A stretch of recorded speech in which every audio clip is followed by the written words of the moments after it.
तो कहानी की शुरुआत में हम हमारे मेन कैरेक्टर यूशन को देखते हैं, जो कि सेमिनरी का एक स्टूडेंट होता है और यहाँ पर वो अपने प्रीस्ट बनने की ट्रेनिंग कंप्लीट कर रहा होता है, जिसे कंप्लीट करने के बाद वो एक प्रीस्ट बनेगा और वो यहाँ का काफी अच्छा स्टूडेंट होता है। और सुबह होने के बाद वो यहाँ के सभी स्टूडेंट्स को जगा देता है और तभी वो अपने दोस्त शीन को चर्च की दीवार कूदता हुआ देखता है। और यहाँ पर उसका दोस्त शीन हमेशा कुछ न कुछ गड़बड़ करता रहता है और अभी भी वो यहाँ से भागकर पॉन्ड देखने के लिए गया होता है और तभी उसका पेन ड्राइव यूशन को मिलता है और यूशन उसे शीन को दिखाकर उससे इसके बारे में कन्फ्रंट करता है। तब यहाँ पर शीन कहता है कि गांव में शीप भाग गई थी और मैं उन्हें ही ढूंढने के लिए गया था, लेकिन यूशन उसे देखकर कहता है कि इसके ऊपर रशियन लिखा है और शीन यहाँ पर कहता है कि वो भेड़ एक्चुअल में रशियन ही थी। और अब इसी फनी सीन के बाद भागते हुए जल्दी से चर्च पहुँचते हैं और प्रेयर के लिए सब कुछ रेडी करते समय यूशन के फ्रेंड से एक पॉट गिरने वाला था, लेकिन यूशन उसे अहम वक्त पे पकड़ लेता है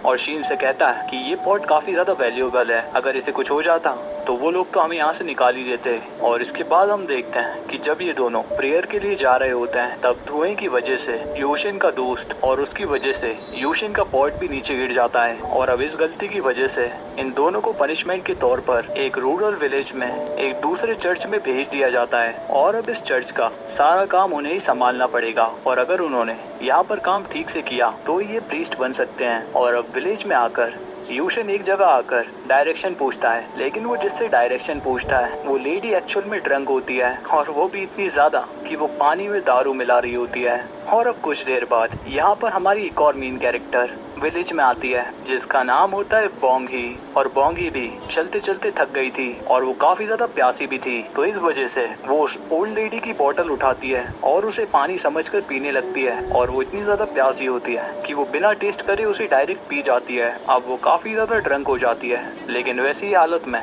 वो आगे चली जाती है। अब रात को यूशन और उसका दोस्त चर्च पहुंचते हैं और यहाँ का सब कुछ उन्हें बता दिया जाता है। और अब यहाँ पर भी सुबह होने पर यूशन अपना रूटीन फॉलो करता है, जहाँ पर वो सुबह चर्च की सफाई कर रहा था, जबकि वो लड़की पोंगी वहीं पर ड्रंक होकर पड़ी हुई थी। अब जब उसे होश आता है तो यूशन उसे वहां से जाने के लिए कहता है, लेकिन बोंगी अभी भी थोड़ा थोड़ा नशे में होती है और वो वहां पर चर्च में रखा हुआ होली वाटर पी लेती है। और ये देखकर यूशन उससे वो होली वाटर छीनता है, लेकिन तभी वो उसी के ऊपर गिर जाती है और यहाँ पर यूशन उसे दूर हटाने की कोशिश करता है, लेकिन वो और उसी के ऊपर गिर जाती है और इस बीच उन दोनों की किस हो गई। अब उसी टाइम पे वहाँ की प्रीचर यूशन को ये सब करता देख लेती है और वो यूशन को बहुत ज्यादा डांटती हैं और वो यूशन से कहती हैं कि ये सब यहाँ पर अलाउड नहीं है। और यहाँ पर यूशन उन्हें समझाने की कोशिश भी करता है कि ये सिर्फ एक एक्सीडेंट था और वो यहाँ पर काफी ज्यादा रोता भी है, पर उसे यहाँ से निकाल दिया जाता है और अब वो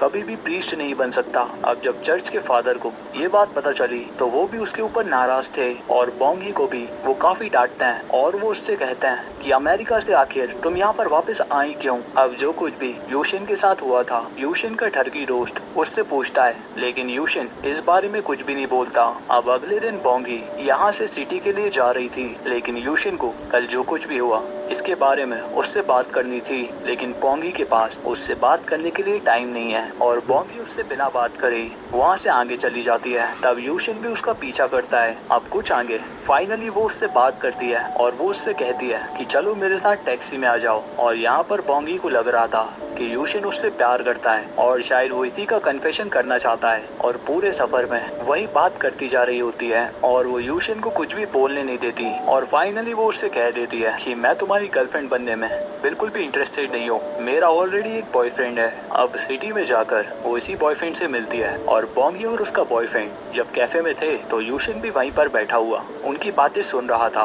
और तब वहाँ पर बोंगी का बॉयफ्रेंड उससे वहीं पर ब्रेकअप कर लेता है। और यहाँ पर हमें पता चलता है कि बेचारी बोंगी उसी का पीछा करते हुए यहाँ पर कोरिया आई थी, लेकिन अब उसका दिल टूट चुका था। और अब घर आकर बोंगी ने चर्च के फादर से बात की और एक्चुअल में चर्च के फादर ही उसके अंकल हैं और वो वहाँ पर रोते हुए उनसे कहती है कि प्लीज मुझे कुछ पैसे दे दो, मुझे फिर से अमेरिका जाना है। तब यहाँ पर फादर ने कहा कि इस घर के सारे पैसे गॉड को बिलोंग करते हैं और वो उसे कोई भी पैसे नहीं दे सकते। और वो कहते हैं कि जाओ अपनी मदर से बात करो। और यहाँ पर हमें पता चलता है कि बोंगी अपने प्यार के लिए अपनी मदर को छोड़कर अमेरिका गई थी, तो वो फिर से उनके पास जा नहीं सकती। अब अगले दिन यूशन और बोंगी वापस से रास्ते पे टकराए और वो अभी भी उस पर गुस्सा थी। और अब ये सब प्रीस्ट देखता है तो वो वंडर करता है कि आखिर इस लड़की का क्या किया जाए। तब प्रीचर कहती है कि हो सकता है गॉड का इसके पीछे कोई प्लान होगा। और अब नेक्स्ट सीन में हम देखते हैं कि यूशिन का दोस्त अपना हॉरोस्कोप देख रहा था। तब यहाँ पर यूशिन ने कहा कि ये सब तो बकवास होता है और उसने उससे न्यूज़पेपर ले लिया और इसके बाद वो साइड में जाकर उसे खुद ही पढ़ रहा होता है और उसकी राशि में लिखा था कि आज उसके हिसाब से कुछ भी नहीं होने वाला। और इधर हम देखते हैं कि बोंगी चर्च में काम करने लग गई थी और जब चर्च के फादर उससे पूछते हैं तब वो कहती है कि मैं इसी तरीके से काम करके पैसे जमा करके वापस जा सकती हूँ। और अब वो वहाँ का काम करने लग गई तो आज सभी बच्चों को स्कूल ले जाने का काम भी उसी का था। लेकिन सेफ्टी के लिए उसके साथ यूशिन को भी भेज दिया जाता है। और यहाँ पर बोंगी गाड़ी काफी ज्यादा फास्ट चलाती है जिसे देखकर यूशिन भी डर गया था और वो उसे गाड़ी स्लो चलाने के लिए कहता है। लेकिन पीछे बैठे हुए छोटे छोटे बच्चे यूशिन को गाली देने लग गए थे। और अब अगले सीन में यूशिन नोटिस करता है कि उसके दोस्त कुछ देख रहे हैं तो वो जाकर चेक करता है तो वहाँ पर बोंगी सन बात ले रही थी। तो वो बोंगी के पास जाकर कहता है कि इतने कम कपड़े पहनना ये गॉड सही नहीं मानते। तो बोंगी कहती है ये सनलाइट भी तो गॉड की ही देन है, मैं उसी को एब्जॉर्ब कर रही हूँ। और यहाँ पर यूशिन उससे बहुत ही ज्यादा परेशान हो गया था। और अब रात में वो चर्च में जाकर कन्फेस करता है कि बोंगी जो कुछ भी करती है उन सारी हरकतों की वजह से मैं उसे हेट करता हूँ और इस बात के लिए मुझे माफ कर दीजिएगा। और तब प्रीस्ट ने कहा कि अगर तुम्हें माफी चाहिए तो उसे जाकर मना लो ताकि तुम उसे बदल सको और ये तुम अपनी ट्रेनिंग का पार्ट समझ लेना। अब उसकी ट्रेनिंग के लिए उसे ये सब कुछ तो करना पड़ता है। और अगले दिन यूशिन बोंगी को एक बाइबल और ग्रोसरी देता है लेकिन बोंगी उसमें बिल्कुल भी इंटरेस्टेड नहीं होती और वो बाइबल से एक कीड़े को मारती है और उसने ग्रोसरी का भी नेकलेस बना लिया था। अब ये सब देखकर यूशिन काफी ज्यादा चिढ़ जाता है और वो उससे कहता है कि ये सब प्रेयर के लिए था। जिसके बाद वो अपना फ्रस्ट्रेशन अपने दोस्त को बताता है और तब उसका दोस्त उससे कहता है कि तुम्हें उसे उसकी भाषा में समझाना चाहिए। और उसका दोस्त उसे आइडिया देता है कि हम उसे क्लब लेकर जाएंगे और उसके बाद उसे समझाने की कोशिश करेंगे। और यहाँ पर हम देखते हैं कि क्लब में आने के बाद बोंगी काफी ज्यादा ड्रंक हो गई और वहाँ पर एक लड़के से उसका झगड़ा हो जाता है। तब यूशिन वहाँ पर उसे बचाकर जल्दी से बाहर लेकर आता है लेकिन वो लड़के इन्हें मारने के लिए उनका पीछा कर रहे थे। और तब यूशिन बोंगी को पीठ पर उठाकर एक मोटेल में लेकर आया। अब इस मोटेल में सभी डर्टी पोस्टर्स लगे हुए थे जिसे देखकर उसे सही नहीं लगता और वो एक स्केच पेन से उन सभी को ढक देता है। और अब रात में वो वहाँ से चला जाता है और वो वहाँ पर एक साइकिल लेकर आया और रात भर उसी मोटेल के बाहर सोता रहा। और अब घर आकर वो दोनों कुछ बच्चों को खेलता हुआ देखते हैं और ये बच्चे स्टैचू खेल रहे होते हैं। और बोंगी को ये गेम एक वन साइडेड लव की तरह लगता है जिसके बाद ये दोनों एक दूसरे के मजे लेते हुए घर आ गए। और यहाँ पर इन दोनों की दोस्ती हो चुकी है लेकिन अभी भी बोंगी बिल्कुल भी नहीं बदली। अब ये बात यूशिन ने अपने दोस्त से कही और तब उसके दोस्त ने कहा कि मैं जाकर उससे बात करता हूँ और देखता हूँ क्या कोई डील हो सकती है। और उसने बोंगी से जाकर बात की और यूशिन से आकर कहा कि बात हो गई है लेकिन इसके बदले उसे R-रेटेड 5 हॉरर फिल्म्स चाहिए और इसके साथ ही कुछ अल्कोहल भी। और यहाँ पर ये सारी डिमांड यूशिन के दोस्त की ही होती है। और बोंगी तो सिर्फ इतना ही चाहती थी कि यूशिन एक एनिमल की कॉस्ट्यूम पहनकर बच्चों को पढ़ाए और फिर ये दोनों मिलकर बच्चों को स्कूल में स्टोरी सुनाते हैं। और एक छोटी सी लड़की स्कूल में यूशिन की पीठ पर ही सो गई थी। अब एक दिन इनके चर्च में एक वेडिंग होती है और बोंगी ब्राइड की ड्रेस चुराकर खुद ही पहन लेती है और वो शादी की कसमें खा रही थी। और यूशिन ये सब देख रहा होता है और वो उससे पूछता है कि आखिर तुम ये सब कर क्या रही हो। तब वो उससे कहती है कि इस ड्रेस पर रिंकल्स पड़ जाते तो इसीलिए मैं इससे ट्राई कर रही थी। लेकिन तभी वहाँ पर वो नीचे गिर जाती है और उससे वो ड्रेस फट जाता है लेकिन अब किसी को पता न चल जाए। यूशिन उस ड्रेस को स्टिच करने लगता है और तब यूशिन कहती है कि अगर तुम कोई लड़की होते तो तुम बहुत अच्छी ब्राइड बनते। और वो उससे कहती है तुम्हें सब कुछ आता है, खाना पकाना आता है, सिलाई करना आता है, टीचिंग भी करना आता है। और वो बताती है कि मेरी कुकिंग तो मेरे बॉयफ्रेंड को बिल्कुल भी अच्छी नहीं लगती थी। और तब यूशिन ने कहा कि अगर तुम्हारा इसी वजह से ब्रेकअप हो गया तो ये तो तुम्हारे साथ सही नहीं हुआ। तब यहाँ पर बोंगी ने कहा कि अगर तुम प्रीस्ट बन गए तो तुम्हारी फिजिकल डिजायर्स का क्या, क्योंकि प्रीस्ट तो कभी भी शादी नहीं कर सकते। और वो उसके काफी मजे लेती है। अब इसके बाद वेडिंग में इन सभी ने वहाँ पर डांस किया और अब इसी वेडिंग में यूशिन को वहाँ पर अपना फ्रेंड मिला और यूशिन को लगा था कि उसका फ्रेंड अब एक प्रीस्ट बन गया होगा लेकिन उसके फ्रेंड की तो अब शादी होने वाली है। अब ये जानकर उसे तो काफी शौक लगा, क्योंकि शादी करने के लिए अब उसका फ्रेंड प्रीस्ट नहीं बनेगा, जो कि उसे बिल्कुल भी सही नहीं लगता। अब यही सोचते हुए वो एक जगह पर अकेला बैठा होता है और बॉन्गी उसे पिकअप करके अपनी गाड़ी में शहर के सबसे ऊंची जगह पर ले जाती है और वो उससे कहती है कि करोड़ों लोगों को इतनी ऊपर से देखकर तुम्हें कैसा लगता है। लेकिन यूशिन कहता है कि मैं तो उन्हें देख ही नहीं सकता। तब वहाँ पर बॉन्गी कहती है कि तुम तो गॉड को देख ही नहीं सकते और फिर भी उसी पर बिलीव करते हो, और वैसे ही तुम्हारे फ्रेंड को भी एक दिल है जिसे तुमने कभी देखा नहीं, और उसे गॉड के अलावा भी इस दुनिया में लव मिल गया और इसमें कुछ भी गलत नहीं है। अब इसके बाद यूशिन बॉन्गी को अपना एक लॉकेट दिखाता है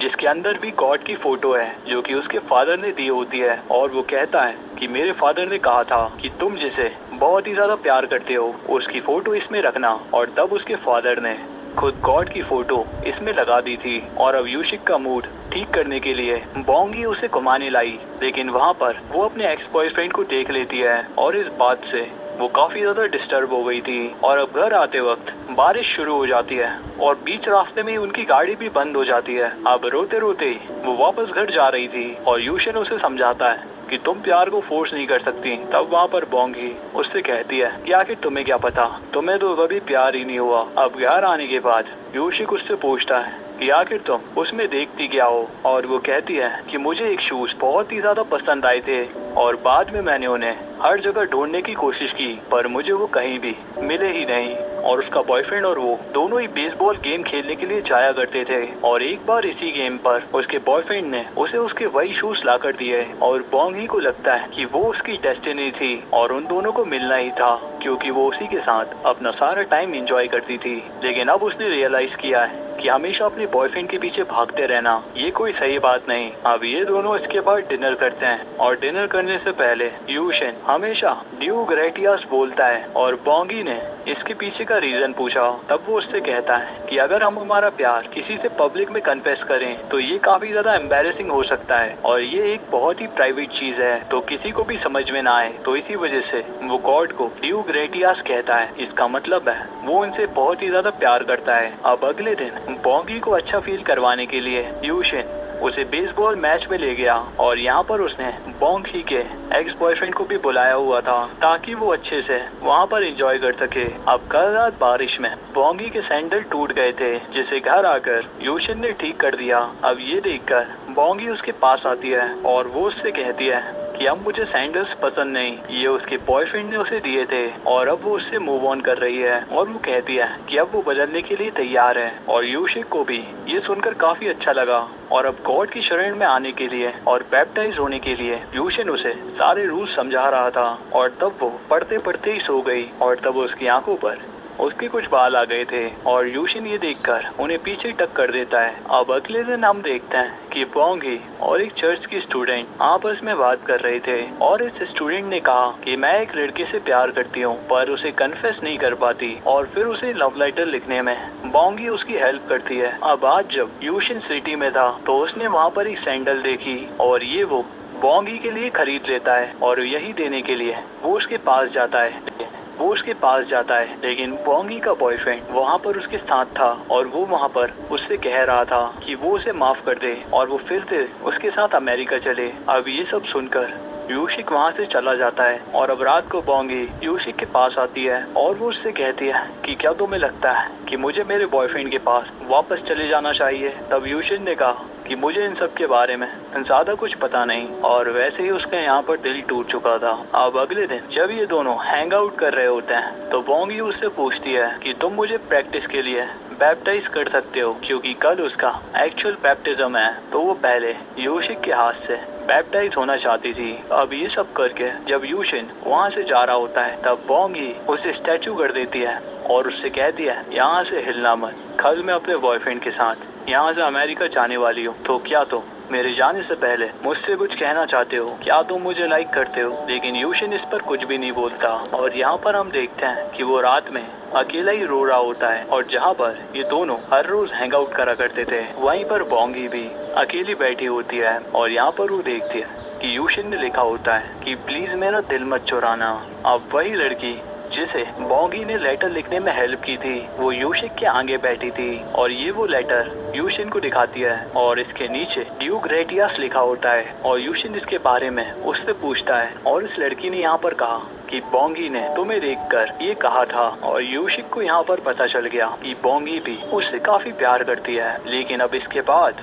उसकी ट्रेनिंग खत्म हो चुकी थी और यहाँ पर अब इनकी सेरेमनी स्टार्ट हुई जहाँ पर अब यूशिन प्रीस्ट बनेगा और यहाँ पर जब उससे पूछा जाता है कि क्या वो ये रिस्पॉन्सिबिलिटी लेने के लिए तैयार है तो तब यहाँ से वो भाग जाता है। अब इसी के पैरेलल में हम बोंगी को देखते हैं जिसने अपने बॉयफ्रेंड के साथ जाने से मना कर दिया और बोंगी को भी काफी बुरा लग रहा था और अब यहाँ से जाने से पहले वो लास्ट टाइम चर्च में आई और वो देखती है कि यूशिन ने अपना नेकलेस उसे गिफ्ट कर दिया है और इस नेकलेस में अब गॉड की इमेज नहीं बल्कि एक मिरर था, जिसका मतलब अब वो जिसे सबसे ज्यादा प्यार करता है वो सिर्फ बोंगी है। और यहाँ पर हम देखते हैं कि इसी चर्च में यूशिन भी था और वो उससे पूछती है कि आखिर तुम यहाँ कैसे, तुम तो प्रीस्ट बनने वाले थे। तब यूशिन कहता है कि सब लोगों की तरह रहना ये काफी ज्यादा पेनफुल है, लेकिन तुम्हारे साथ ना रहना ये उससे भी ज्यादा। अब एक दूसरे को देखकर इन दोनों को रोना आ गया और तब ये दोनों एक दूसरे को हग कर लेते हैं और अब इसके बाद ये एक बार फिर से सिटी के हाईएस्ट पॉइंट पर आए और तब यूशिन